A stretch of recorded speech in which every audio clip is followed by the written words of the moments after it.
all yours. We're waiting to listen to you. So it's really a pleasure and honor to be here with all of you today. So I don't know how much value I'll be able to add to this session, to this endeavor that Asha the Hope has started. But I will try to share the learnings that I have had from my own life experiences. So, as you all know, today's topic is about emotional fortitude and how to build it. So, as I mentioned just now, that I'm not an expert to give you advice on how to build emotional fortitude, but let me try to share from my experiences and see whatever little impact or little value I can add to this session and to all of you. I would feel that I'm privileged and blessed. So, what is this fortitude? What is emotional fortitude? Basically means your ability to withstand emotional stress in difficult situations, with courage and with resilience. Sorry. So usually this term is used for CEOs, at work, who have to handle a lot of stress and lot of, do multitasking, do that and this. But do you think we all as individuals are doing anything less than a CEO in our own lives, especially when we have to handle difficult situations? No, we all are equally going through a lot. We all know what are our life's challenges, right? So how to build it? We all will figure out sooner or later how to face challenges in life. Life is a hard teacher. It will ultimately teach us how to face it. But how soon are we able to learn our lessons is the crux, is the bottom line, right?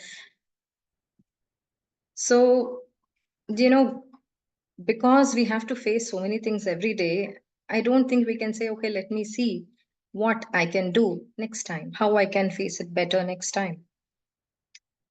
No, that's not the way it works. Every time you be conscious, you be aware of what is happening and what you're going through, and how best you can uh, handle it. If not this time, the next time. What are the learnings? Do not forget what you have learned from your past experiences. That is what makes us what we are today, right? So some of us are born with it. Some of us are, as we all see people around us, some of us are really very cool-headed, even in situations of stress. But not all of us are like that, right? Many of us get very anxious. We get panic attacks in such situations. So if we are not born with it, how to build it? How to become more resilient? How to have that fortitude in us? So let me just take you through my life experiences, tell you some stories about me, what I have gone through, and as we all learn better from stories. So let's see uh, what you can imbibe from my story. So when I was thinking about what to talk in this session about emotional fortitude, especially in the context of my own journey, I one specific incident came to my mind. When I was around 10 years of age, one fine day I was sitting in my room and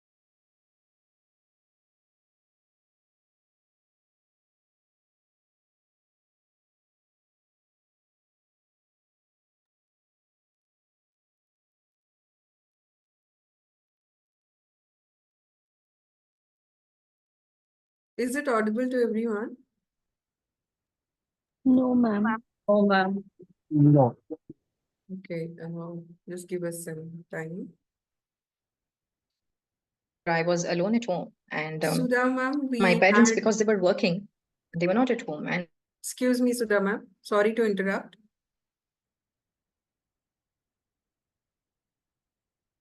We have lost you actually in between. You're on mute. okay, can you Yeah, hear me there now? was a lag in between when we lost you while you were sharing your experience. Oh, okay. Yeah, yeah. Could you just So please repeat the same? Yeah. sure. I'll start off with my experience again.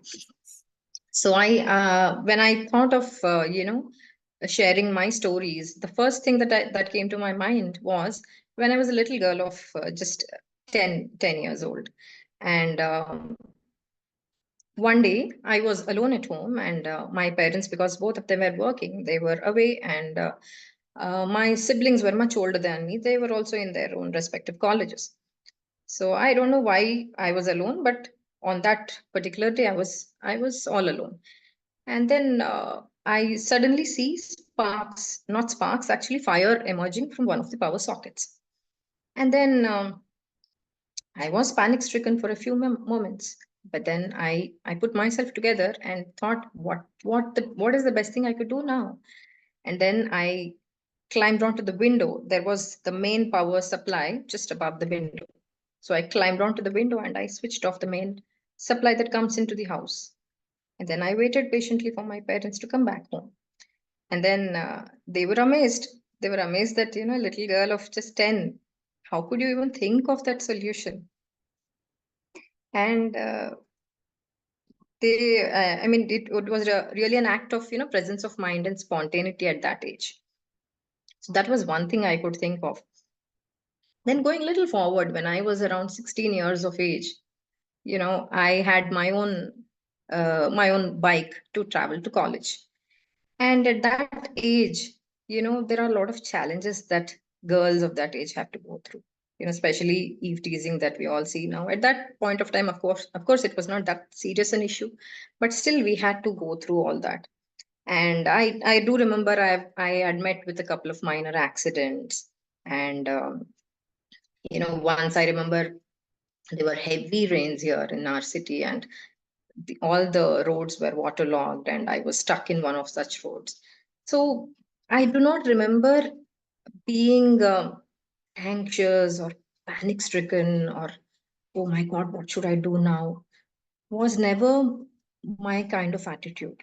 I only looked at what is the next thing, what is the next best thing to do to get out of this. Maybe I had it in my genes, or I don't know, was I blessed with this? But I always used to think, what next? What is it that I can do to make it better? So this has been my mantra till date. So let me fast forward my life a little, and I'll take you through one of the most darkest phases of my life.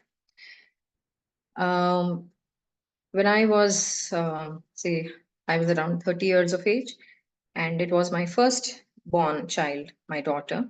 She was just about to get four, to the age of four. And we were traveling to another city. We were actually moving to another city, and we met with a very fatal accident in which I lost my daughter. So that night, when we met with the accident and we came back, again, we were almost halfway through our journey, and we came back to the city from where we started.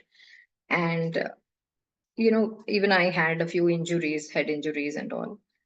But uh, at that point of time, we only have on our mind that, of course, we all are hopeful when it comes to our children.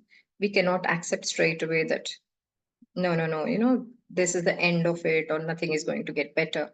So because we all were hopeful that, no, it's just an accident, everything will be fine. And the next day, when I go to the ICU and see my daughter in such a bad shape, because she had severe head injuries, internal injuries, and that was the time when you're frozen, when you don't know what to do. And at that point of time, uh, it's about being hopeful at the same time, And at the same time, you feel helpless and you're worried what is going to happen. And when the doctors have completely given up, you're not left with any choice but to wait, to be patient, to be gracious, to be to just be there. And I wish and hope and pray that nobody ever goes through such an adverse situation in your life. But God forbid you go through any adversity, especially when it is related to any medical emergency. You tend to feel so helpless and anxious because that is something beyond our control. What has happened has happened. You cannot turn back time, nor can you do anything to get the situation any better. So it is just your thoughts and you, and how much ever this is going to take, how long ever this is going to take. And we were in that state of mind for the next 4 days when the doctors had given up and they were just waiting for her body to give up. To tell you in plain words, they were waiting for her body to give up, because they had told me that if she survives, she'll be in this vegetative state. She'll be just living like a piece of furniture for the rest of her life. And then that was when the reality, it hit me hard. Then I sat down. I just sat down with a good friend of mine and I had an open heart to heart discussion with her. I told her I don't want to see my daughter like this. I don't want to see her in a state of a vegetable for the rest of her life. And then I told myself that this is the time that you have to accept the reality. Either you take it graciously, you take it with a calm, cool, not cool, like I should not use that word probably. There is no point of getting anxious here. And then when you accept the reality and when it actually happens, then the real challenge begins. When the doctors declared that she's no more, after that, the real challenge began, because though you have given up in your mind, but still those memories are so strong that you don't want to let her go.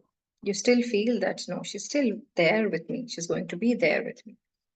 And I held on to her so tightly that I did not realize I was going into depression because of that. I was in that state of depression for the next 3 years. But way back, this happened around 15 years ago. So way back, the awareness on mental health was also not that much as it is now.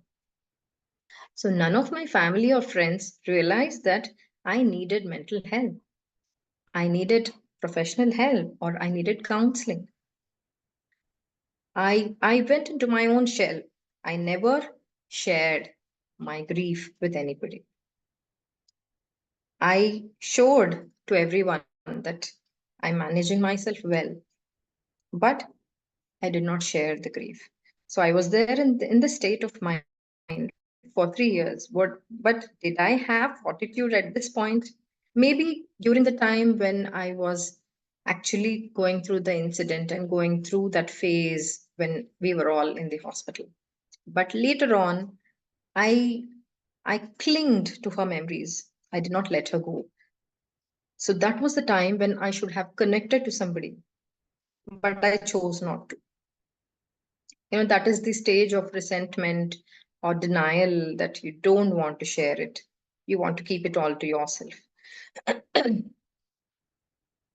So this was, as I told you, one of the darkest phases of my life. I did take help. I mean, not professional help, but I went to a lot of spiritual people who were elevated people with whom I could ask my questions. But none of the answers that they gave me, they did not give me any solace, because I was not in that state of mind to accept that, yes, I'm not responsible for what has happened.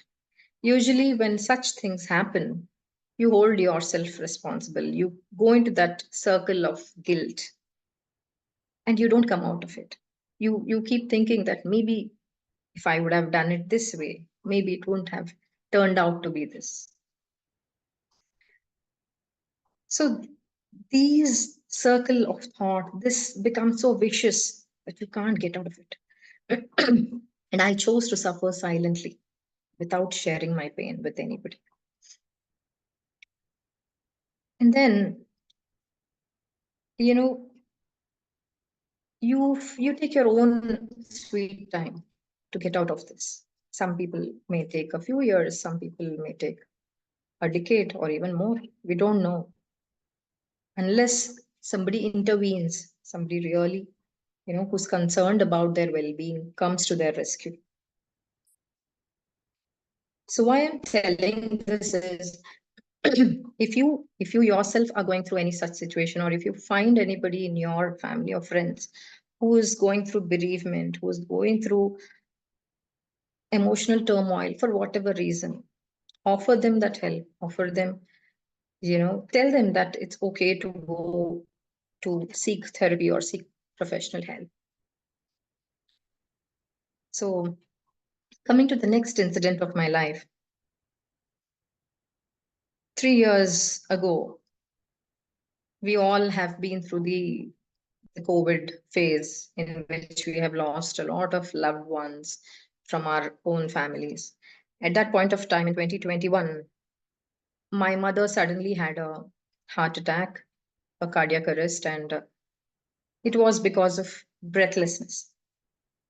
And I couldn't even realize or even doubt that it may have been COVID.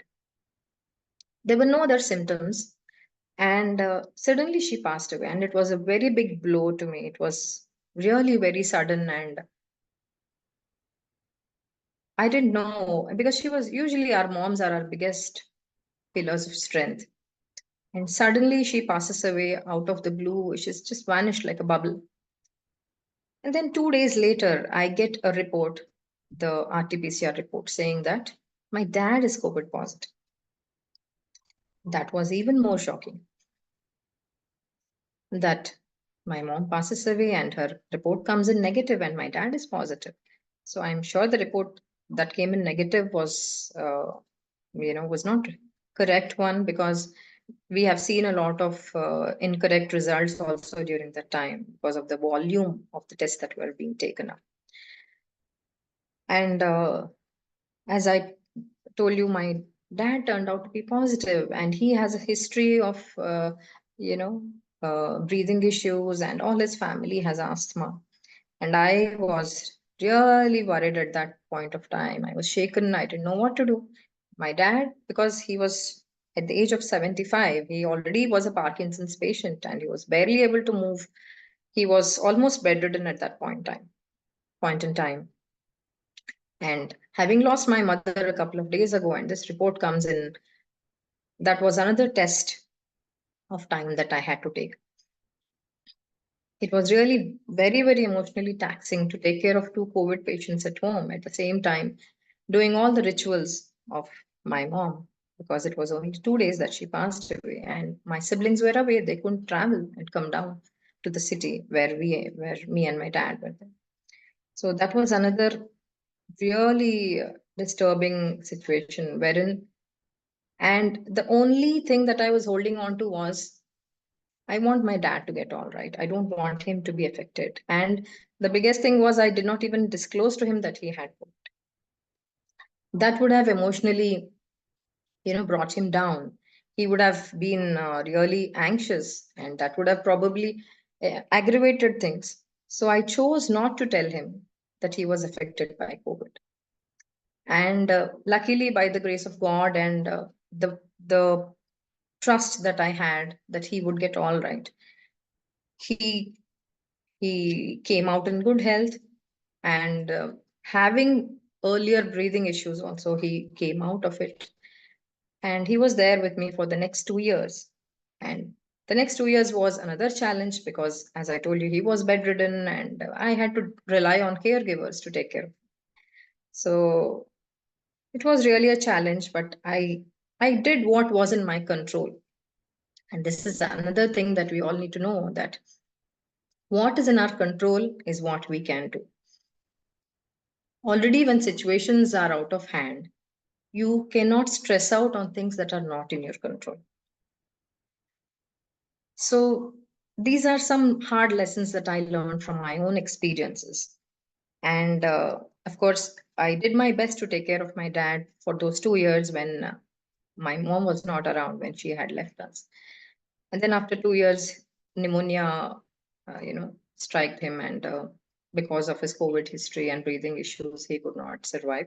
So it's a year that I lost him, and it was not easy when my mom was not around, and I had to take care of my work, my kids, my dad, who was completely dependent on me, and the caregivers. It was really tightrope walking. And now, when, after all this has happened and both of them have left to heaven, sometimes you feel the void in your life, that when both parents are not around, you really feel, that one generation has gone away. No, we become the elders in home for our own kids. But you also know that now they are in a better place. They are out of their suffering. And but that's how life is. We have to move on, and we learn our lessons the hard way. As I told you earlier too, life is a hard teacher. It will not leave you until you learn your lessons, right?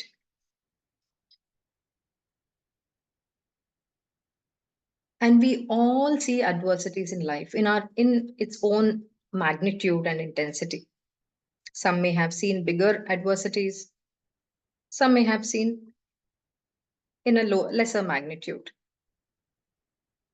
But whatever is the magnitude, it depends on how you see it, how much you imagine it to be, and how hard you make it for yourself. How hard it is, it is. You can't change it. But how hard you make it for yourself is in your hands, right? Like the way we all have our own physical capacity to do something. Like the way some of us are strongly built, some of us are weakly built in our physical capacity. Similarly, our emotional capacity also varies from person to person, right? You may have seen people around you who do not seem to be affected by any kind of stress or tension. They remain cool headed in whatever situation, right? But some of us can't take even the smallest, the slightest inconvenience. Some of us make a mountain out of a molehill that, oh God, this, I just can't handle this, even for the slightest, for the littlest of the inconveniences. So what I would say is that you may have you may have 100 problems around you, but don't make your own mind your problem. Take the control of your mind into your hands, right? See, for example, if your friend is in a situation where she doesn't know what to do, then you would go and offer her some advice that is, really well thought of, and that would really help her out. But when you are in such a situation, your mind goes numb, you get frozen. We all have the answers within us. We all know what is right. But when we are in such situations, your mind is all over the place. There is so much of noise going on inside you that you can't hear what your inner voice is saying. So, when you are going through stressful situations, when you are feeling emotionally drained out, emotionally stressed out, then just give yourself some time. Just go to a quiet corner, sit down somewhere, distance yourself from all these thoughts, from whatever is going on. Just put yourself away from the situation and look at it from that perspective. You'll automatically get the answers. I know it's easier said than done, but do you think you can do anything better than this? Calm down, relax, and distance yourself for a few moments. I'm not asking you to run away from the situation. We can't do that, and we are not supposed to do that too. Just distance yourself for a few moments, and then I'm sure you will find the answers yourself. Usually, we know the answers, but we are looking out for someone else to give it to us, right? We are waiting for somebody to give us the answer, for some affirmation, for some validation of our own thoughts. But trust your own instincts and give your mind some space so that you can hear your own inner voice, right? We all are made up from what we have seen as children, from what our upbringing has given us, and what life experiences we have been through, right? So we can't change all of this. We cannot go back in time and change what experiences we have been through, and we can't change our genetic makeup either. So what we are born with, what we have seen, what we have been through is already done and dusted. What we can do is, going forward, what you can be, what do you want to be, is what you have to focus on, right? And I'm sure, and I can tell you out of my own experience, that we become more tougher and more stronger from each challenge that life throws at you, right? Aren't we changing every day? What you were a couple of years ago or what you were a year ago, you're not the same person today. You keep changing, you keep evolving, you keep getting mature every day, right? Then let's accept the situations more gracefully and keep thriving, keep striving to get better.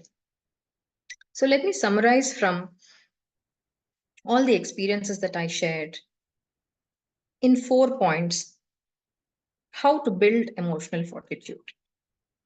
First thing is, when you are going through a stressful situation, just accept the emotions that are going on in your head. Accept that it's okay, it's normal to feel angry, to feel scared, to have the self doubt, to have guilt. These are all part and parcel of the emotional stress that you're going through. Don't even try to run away from it. The harder you try to go away, the more it'll try to pull in back. This is the first thing. The second step is to connect, which I did not do. When I was in an emotionally stressful situation, I did not make enough effort to connect to people, to speak my heart out, to share my feelings, to put out my grief. And I held on to it very, very hard, very tightly. So, this is one thing. If the person is not doing by himself or herself, I would I would advise the people around them. You must realize people who are really close to that person will be able to make out the difference that there is something wrong, there's something going on.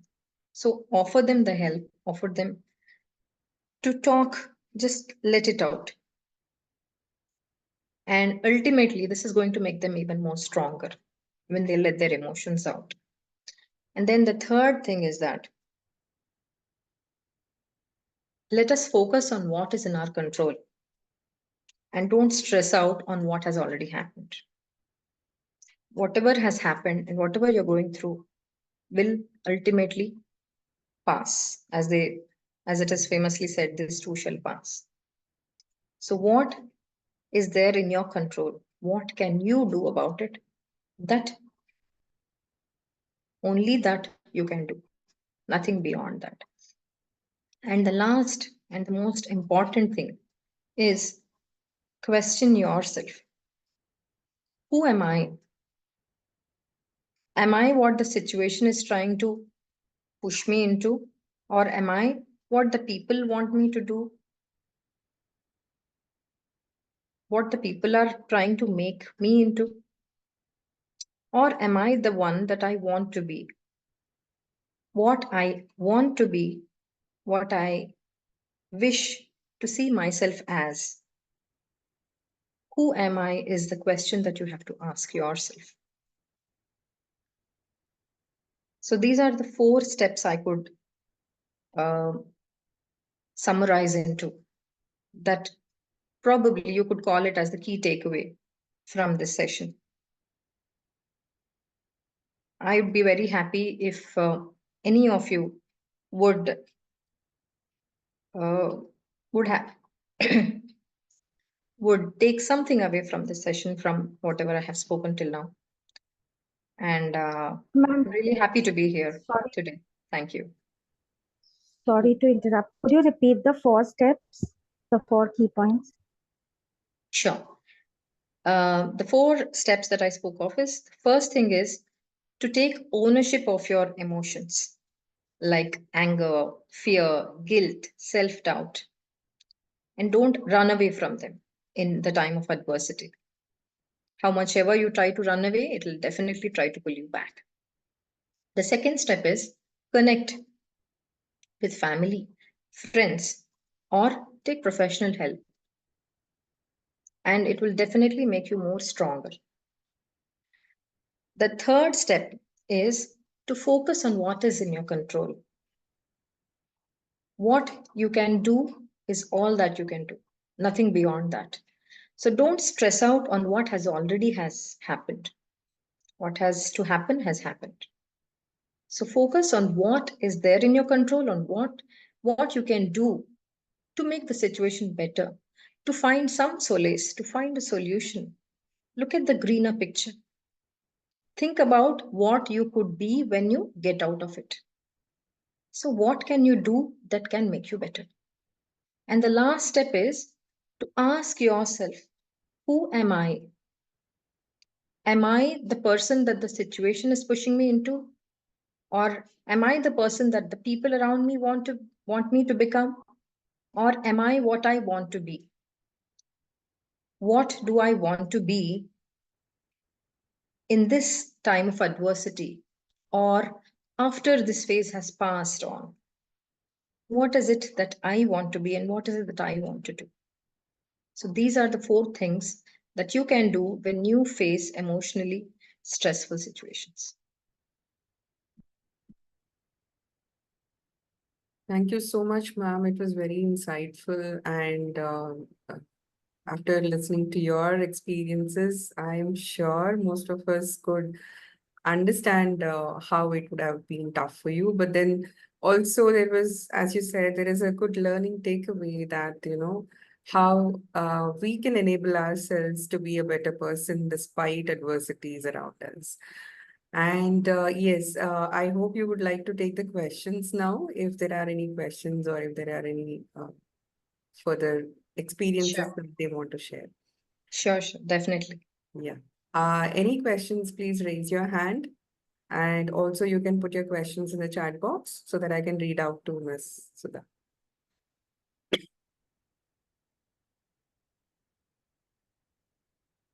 Yeah, I'll read out the question for you, ma'am. What to do when people don't let me be what I am and what I want to be, and whom to speak to if I feel no one understands? Yeah, see, that's what I told you. You are the best judge for yourself. When you know that people are not allowing you to be what you want to be, or when there is nobody around you who's understanding you, that is the time you need to seek professional help. Because many a times we do understand where things are going wrong, but we may not get that affirmation or validation from people around us for whatever reason it could be. It could be social stigma, or it could be family pressure, or whatever reason it is. There are many reasons behind people, in spite of knowing that you are right or what you're doing is right, they may not be able to support you. In that case, go to a person who is neutral. It could be, a friend who's not connected to your family, who's neutral, or you could seek professional help. And that will really sort out your mind and bring in a lot of answers to you. So that is what I would tell you. Thank you. And yeah, everyone is finding the session to be informative and helpful too. And yeah. So Mr. Sridhar is saying by professional help, you mean counseling or psychiatric help, or is there anything else? Yeah, I mean counseling and therapy, Mm-hmm. because emotional stress is something uh, that is going to affect in many ways. Not only your mental health, but your physical health is also going to get affected by that. So it's high time that we take it more seriously. Like the way, you go to a doctor when you're not feeling well physically. Similarly, you seek professional help like therapy or counseling when you're not feeling well, when you're feeling down emotionally too. Okay. Dr. Tripti is asking a question. How to find answer of who am I as we are stuck with relationship? So would you like to explain this question, Dr. Tripti?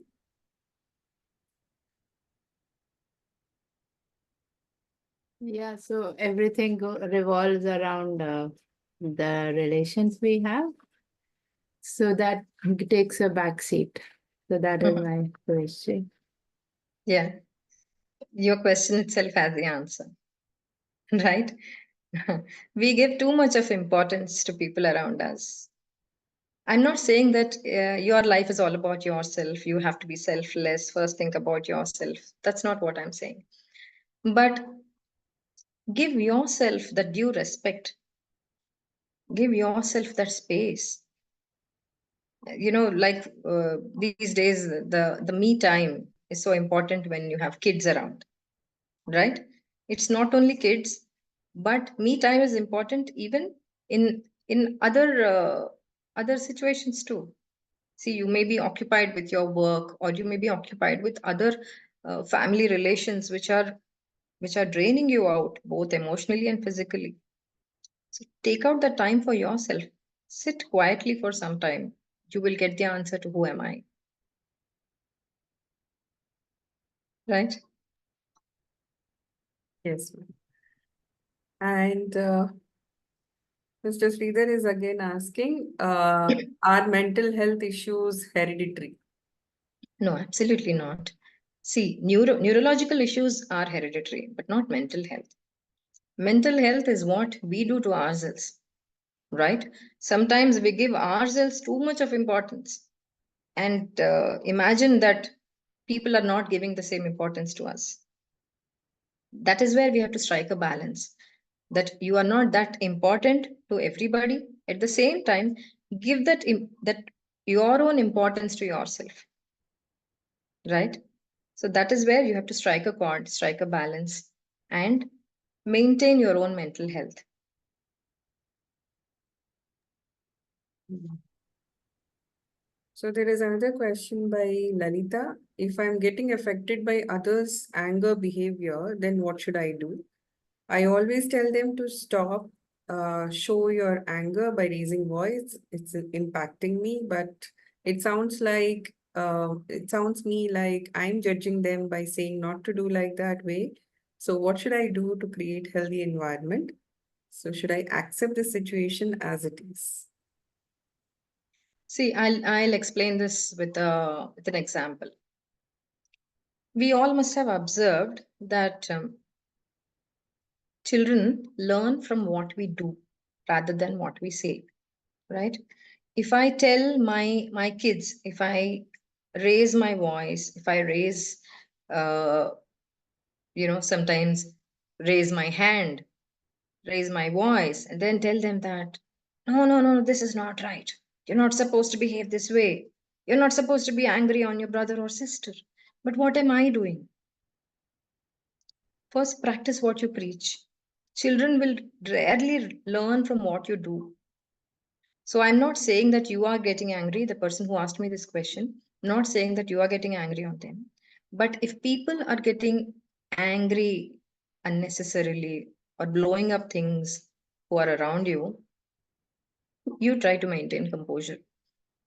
because already they are losing out on their health due to their anger issues. Why do you want to lose your own health?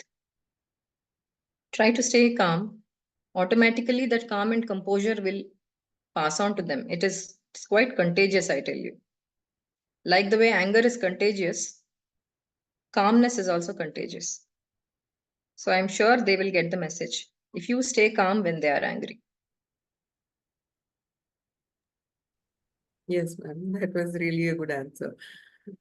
Is psychosis related to childhood trauma or incidents? Is another question. As I told you, I'm not an expert. I'm not a trained, emotional health counselor. So I may not be the right person to answer this question. Okay.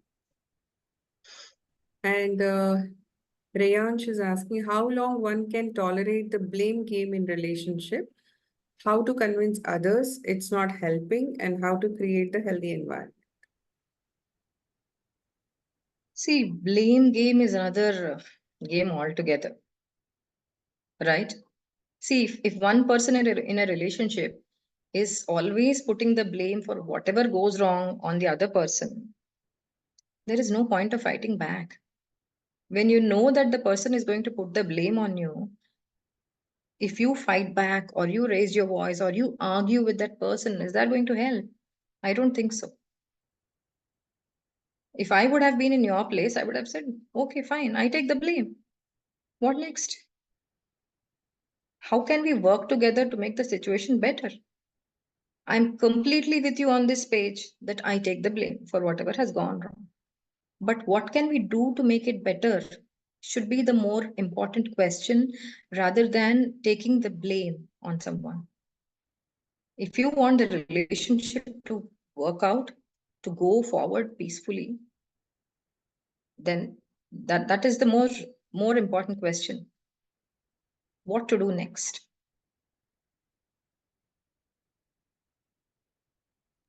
True. And Mr. Sridhar is again asking you another question. And will excessive love concern lead to handling such sudden demise of a person or loved one? Would Sorry, you can you like repeat the this, question? Mr. Sridhar, if you could just explain this question further, it would be helpful. Are you here?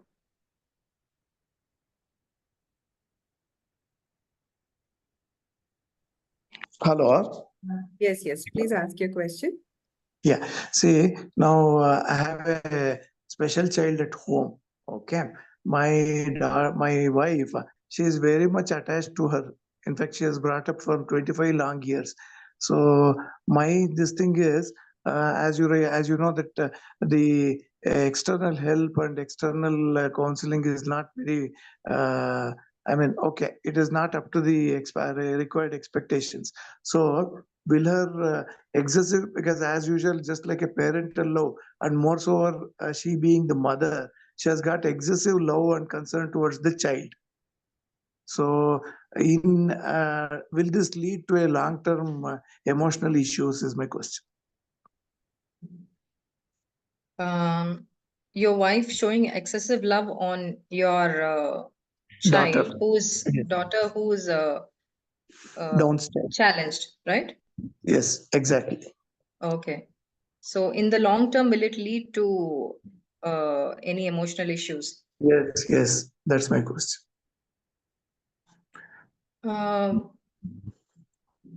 See, definitely, if you have excessive attachment to anything, will have its own impact. That is Yeah. undoubtedly that is true.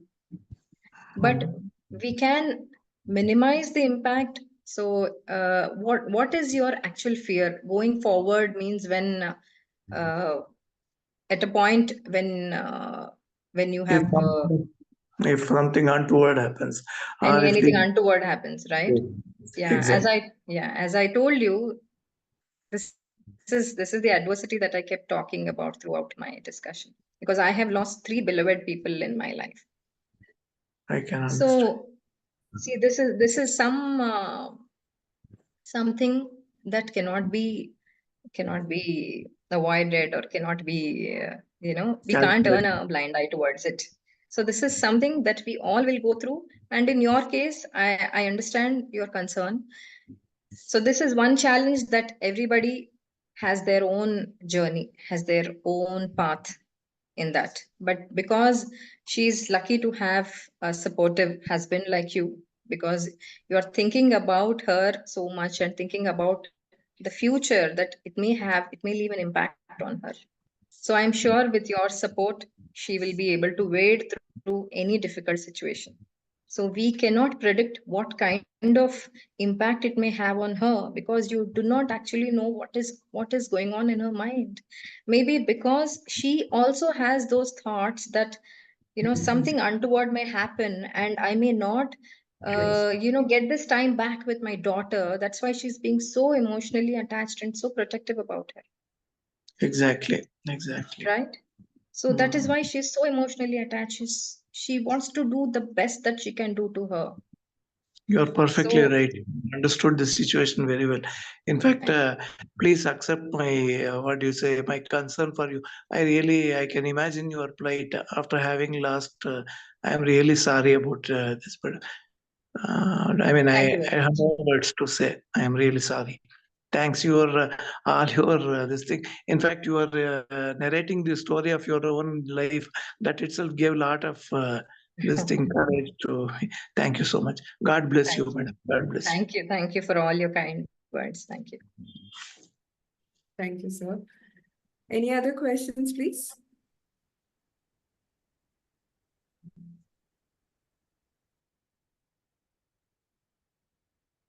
You can also raise your hands. If you have a question, you can directly ask.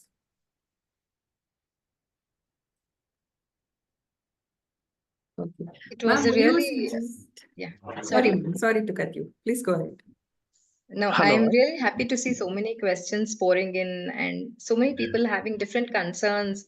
And after hearing my life journey, when people tell me that it was really helpful, we could take something in. There was some key takeaway from it. I really feel blessed that I could do something in this You're direction. definitely an inspiration here because it takes a lot of determination and courage to come back and be on that level-headedness when things go wrong. Because I don't think all of us, or any one of us for that matter, it's easy for us to sail through such kind of tough situations in life. And there are at times, even for the smallest of the issue, we go completely berserk and we do not even understand what next has to be done. So in such kind of situations, what would you suggest as tips or, for us to build that resilience on a common front rather than, when we face the difficult times, that is when we build it is not possible. So how do we prepare ourselves and what kind of steps can be taken for the future life or the challenging situations in life? Probably Yeah. this would be helpful even for the children. Yeah. I'm sure all of you, because all of you are in that direction, of making ourselves more resilient. You may have heard Sadhguru's lectures. So in one of such lectures, he says, don't give yourself so much of importance. You're just, topsoil of this earth. You have come from the earth, you're going to go back to the earth. So just let things go, let it flow. Just go with the flow. As I told you, what is in your control, you do that. What is out of your control, there is no point of worrying about that. We all know this, but we have to consciously put in an effort to practice it. We all must have heard about this from so many people around us. I know it's not easy, it's very easy to say.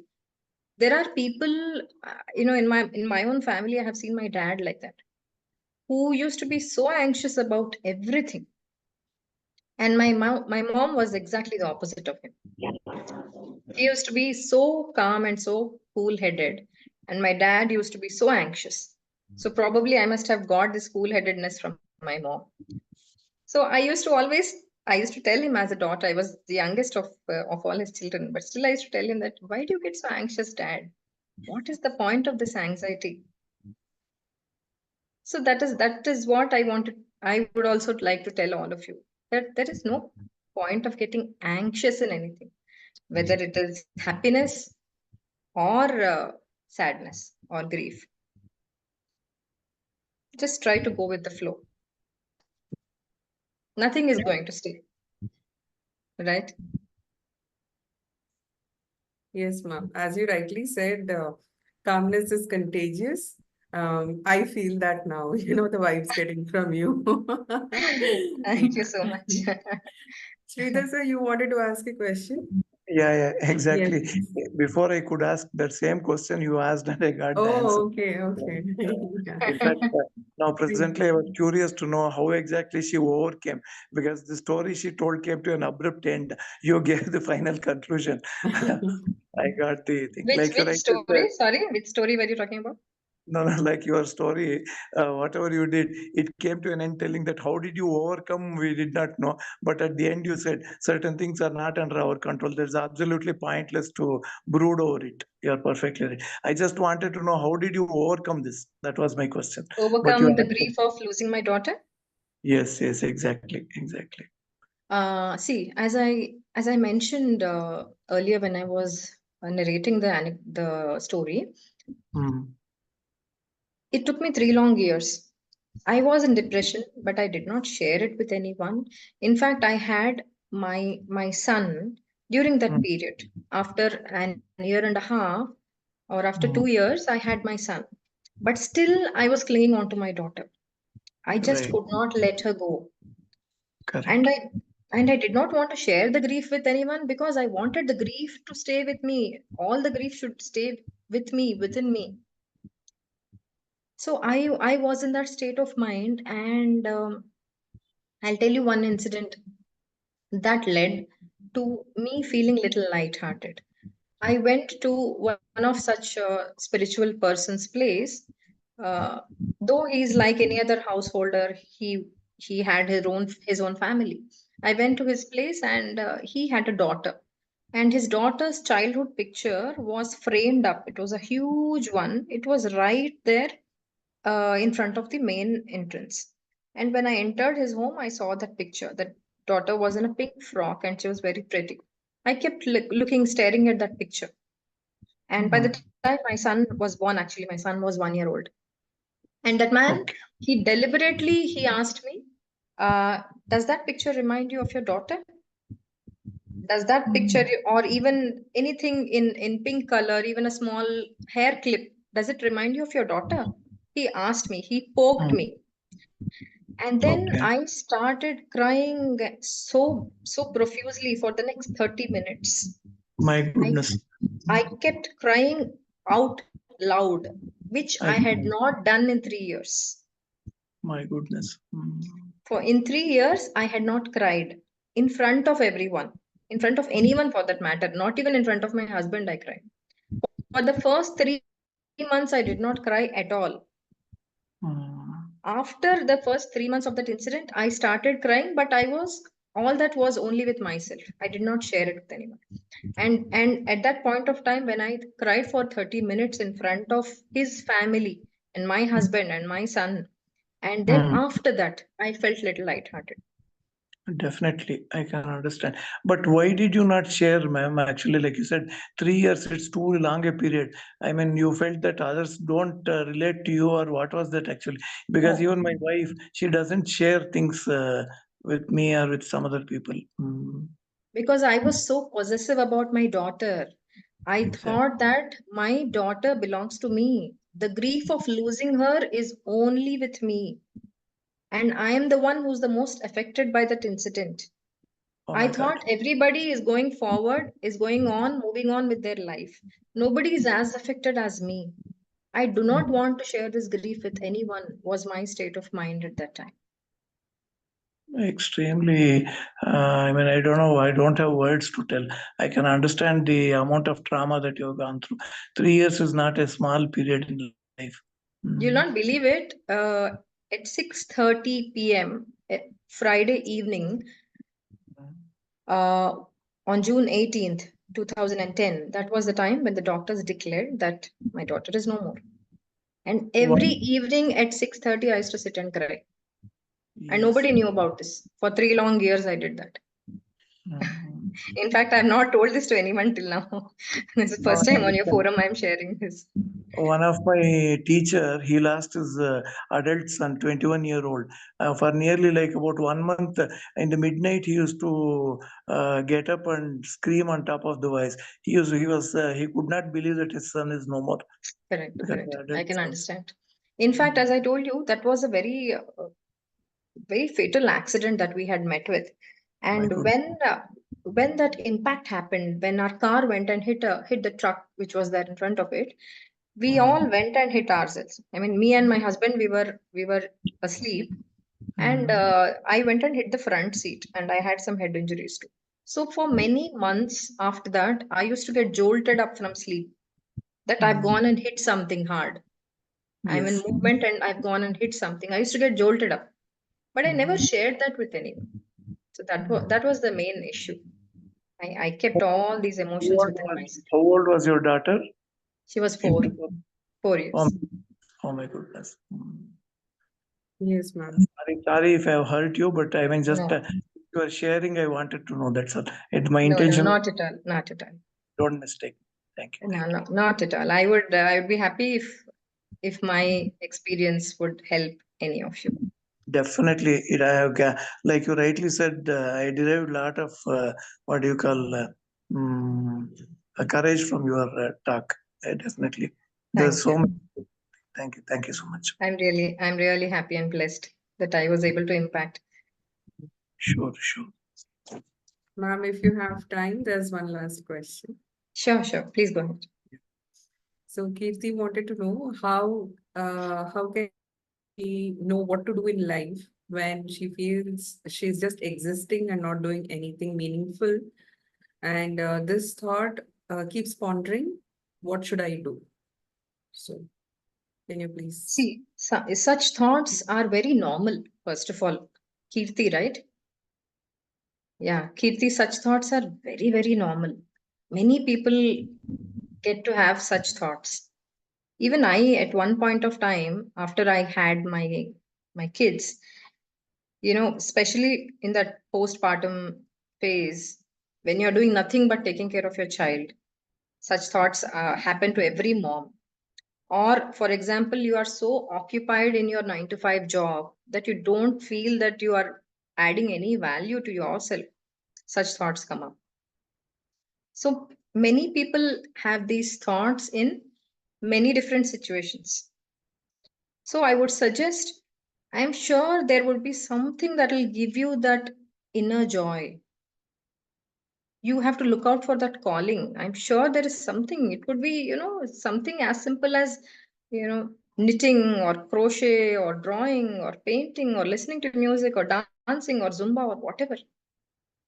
Take out that 15-20 minutes for yourself in the day. Whatever you may be doing in the rest of the time of your day, take out some time, 30 minutes for yourself, and do that gives you joy. I'm sure you will look forward to that time during the day when you're doing that activity that is giving you that joy. Or do something that will impact others. You could, you could take out some time and teach people, children of your helper or somebody who cannot afford tuitions. Or you can be a part of the Teach India movement, where you can go in the weekends and teach people, teach children from slums. I'm sure when you do something meaningful, something that will give you that inner joy, I'm sure these thoughts will fade away. They will die down for sure. I hope that helps. Sure. So thank you so much. And it was lovely having you here, and a very enriching and very impactful session that you have offered us here today. And thank you, participants, for being so participative. And we wish to have many more such sessions from you, ma'am. Thank you so much. Thank you. Thank you so much. It was a privilege, and I really had a good time interacting with all of you. And I'm Thank you. happy I could add some value to the session. Thank you. Thank you. Good night. Good night. Thank you, participants. Thank you so much. See you all next week.